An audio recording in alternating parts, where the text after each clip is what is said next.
नमस्ते सभी को मेरा। हो गई है पीर पर्वत सी पिघलनी चाहिए, इस हिमालय से कोई गंगा निकलनी चाहिए।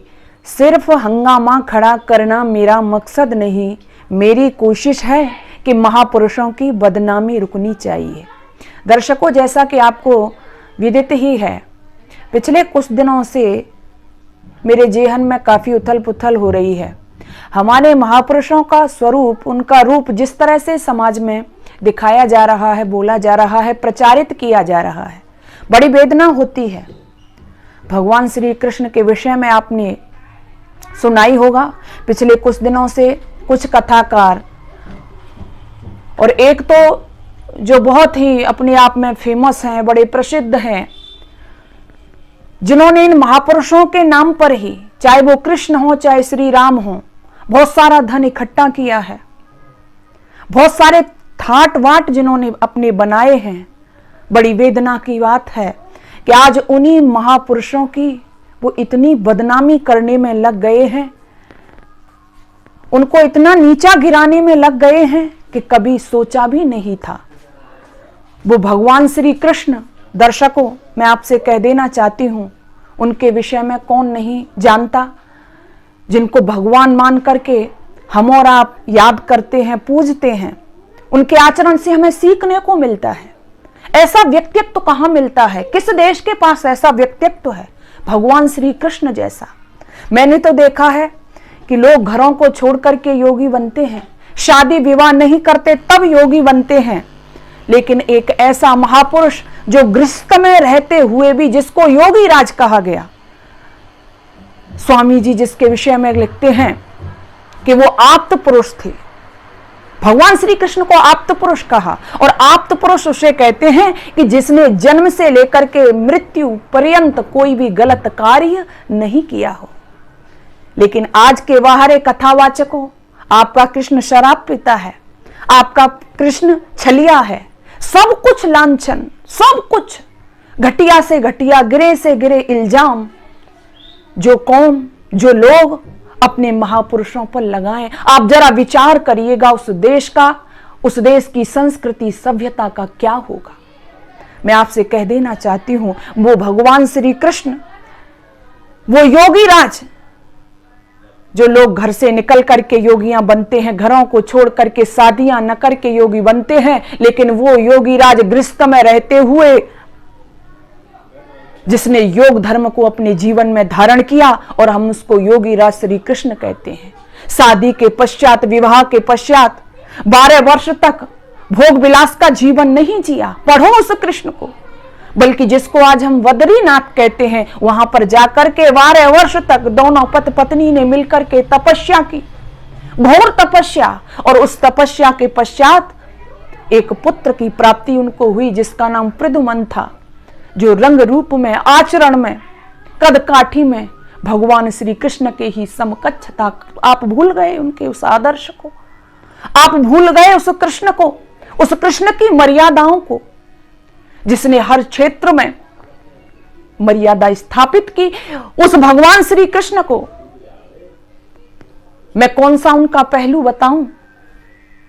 भरी सभा में जब एक स्त्री, एक नारी बेइज्जत हो रही थी, उसको चीर प्रदान करने वाला महापुरुष, पूरी दुनिया को नीति का पाठ पढ़ाने वाला महापुरुष, योग की सच्ची परिभाषा प्रस्तुत करने वाला महापुरुष,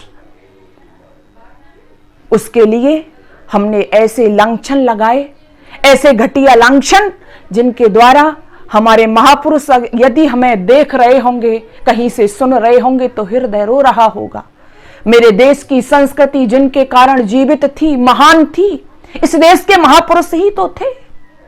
इस देश के महापुरुषों का आचरण ऐसा था कि उस आचरण को सीखने के लिए, पढ़ने के लिए विदेशी लोग यहां पर आते थे। आज अपने लोग,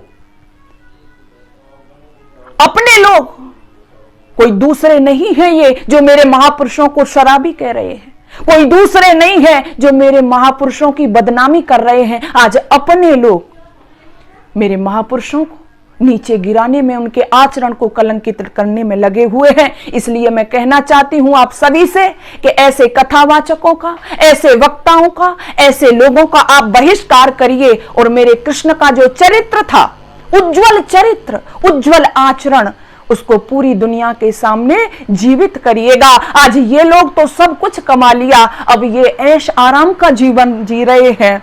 मुझे चंद लाइनें याद आ रही है, राम और कृष्ण के देश में तो रहते हैं, किंतु हम प्रीत की ही रीत भूल बैठे हैं। जिन्हें अपना के हम बने थे जगत गुरु, ऐसे पद छंद और गीत भूल बैठे हैं। कैसे हो उजाला, अंधकार है तुम्हारी दैन, क्योंकि हम अपना अतीत भूल बैठे हैं। हमने अपने अतीत को भुला दिया है। क्यों?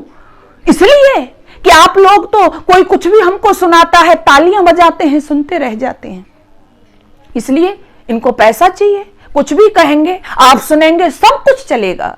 इसलिए आज इस समाज में ऐसा हो रहा है। अपनी बुद्धि को खोलिए, अपनी आंखों को खोलिए, कानों को खोलिए, सही इस्तेमाल करिए इनका क्या हो रहा है समाज में, और ऐसे लोगों का बहिष्कार करिए जो हमारे महापुरुषों को लांछित करते हैं। क्योंकि महापुरुषों का जीवन तो प्रेरणा देने के लिए होता है। वो भगवान मानकर हम नहीं, बल्कि विदेशों के लोग जिनको पूजते हो, आज अपने ही देश में वो महापुरुष अपमानित हो, तो इससे ज्यादा शर्म की बात कोई हो नहीं सकती। इसलिए मैं ऐसे लोगों से कहना चाहती हूं कि इनको, इनकी औकात जो है वो आप इनको बताइए। और ये वास्तव में हमारे जो कृष्ण का, हमारे राम का, और भी जितने हमारे महापुरुष हैं, उनका जो चरित्र है, आप उस चरित्र को सुनिएगा और अपने जीवन में धारण करिएगा। जब इनको इनकी औकात पता चल जाएगी, इनको इनका सही स्थान पता चल जाएगा, क्योंकि ये अंधे हो गए हैं धन ऐश्वर्य में, पद लोलुपता में, पद प्रतिष्ठा इनको इतनी प्राप्त हो गई है, कुछ भी चलेगा, भगवान के विषय में चलेगा, महापुरुषों के विषय में चलेगा, कुछ भी कहेंगे। इसलिए आप सजग रहिए और डट करके ऐसे लोगों के खिलाफ आवाज बुलंद करिएगा और अपने महापुरुषों का जो चरित्र था, आप उसको, जो सही चरित्र था, उसको श्रवण करें और ऐसे लोगों को जवाब देने के लिए तैयार रहें।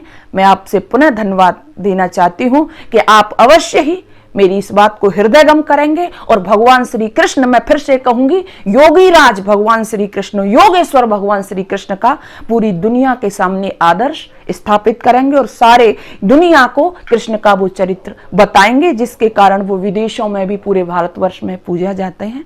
धन्यवाद।